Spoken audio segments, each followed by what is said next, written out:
गौरव पथ के डिवाइडर पर हो रहे पक्के निर्माण को हटाने पहुंचा निगम का दल, लौटा बेरंग। नांदेश्वर महादेव मंदिर की जर्जर प्याऊ को हटाकर दोबारा बनाई जा रही है प्याऊ, नहीं किया जा रहा अतिक्रमण।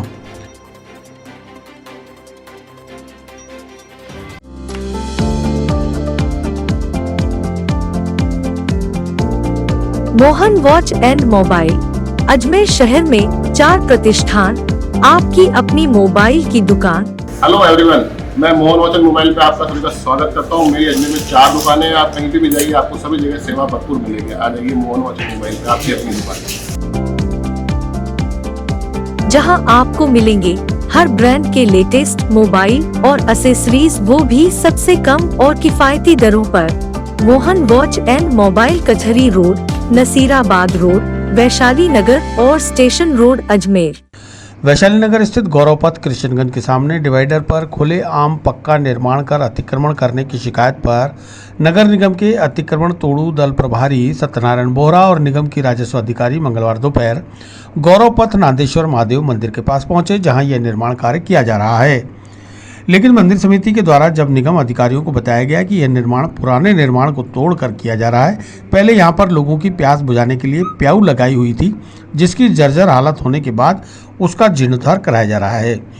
इसके अलावा इस मंदिर का जीर्णोद्धार अभी हाल ही में कराया गया है। किसी ने गलत जानकारी देकर निगम को परेशान किया। आखिर दोनों पक्षों की आपसी बातचीत के बाद निगम का दल वहां से लौट गया, जबकि निगम के अतिक्रमण तोड़ू दल के साथ में स्थानीय पुलिस का लवाजमा भी मौजूद था और वह कार्रवाई की नीयत से ही वहां पहुंचे थे। लेकिन मंदिर ट्रस्ट और समिति के लोगों द्वारा समझाइश के बाद यह दल वापस लौट गया। समिति के गोविंद यादव ने बताया कि आनासागर झील यहां से बहुत दूर है, इसलिए गलत जानकारी कि आनासागर झील ढक जाएगी या उस पर अतिक्रमण हो जाएगा, गलत है। मंदिर ऐतिहासिक और प्राचीन है, जिसका जीर्णोद्धार कराकर यहाँ मार्बल का फर्श लगाया गया है। साथ ही जानवरों और इंसानों की प्यास बुझाने के लिए यहाँ पूर्व में भी प्याऊ थी, जिसे दोबारा से तैयार किया जा रहा है। इसमें किसी तरह का कोई अतिक्रमण नहीं किया जा रहा। गौरतलब है कि डिवाइडर के पास पहले से ही बने नांदेश्वर महादेव मंदिर के पास ही पान की दुकान और गन्ने के रस का ठेला भी लगा हुआ है। सब क्या मामला हुआ? मंदिर कौन तोड़ने आए थे?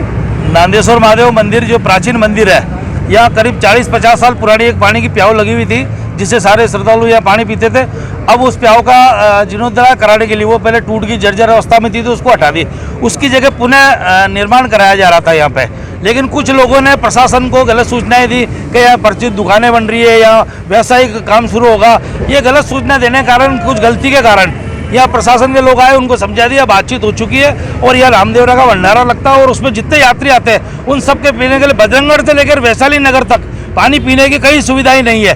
गायों के लिए भी नहीं है, आदमियों के लिए भी नहीं है। तो ये वर्षों पुरानी प्याऊ थी। तो हमारे जो अध्यक्ष हैं के शोभराज जी, उनके नेतृत्व में ये सारा काम हो रहा था।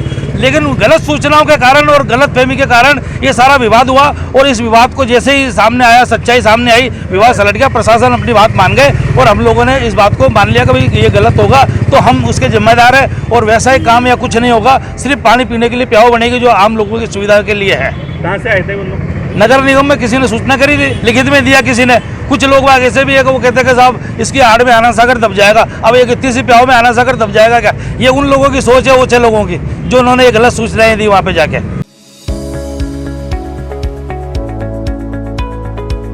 नमस्कार दोस्तों, मैं doctor Suresh Jaisinghani, consultant physician, Shubham hospital Vaishali Nagar से बात कर रहा हूँ। दोस्तों, 96 में जेएलएन मेडिकल कॉलेज से एमडी करने के बाद मैंने अपना ये संस्थान प्रारंभ किया था। तब से विगत 25 सालों से हम लोग लगातार जनता की सेवा कर रहे हैं। हमारे यहाँ अन्य बीमारियों के अतिरिक्त डायबिटीज़, थायराइड और गठिया रोग की विशेष जांच और परामर्श की सुविधा उपलब्ध है। अगर आप इन किसी भी बीमारियों से ग्रसित हैं तो आप हमसे परामर्श ले सकते हैं। धन्यवाद।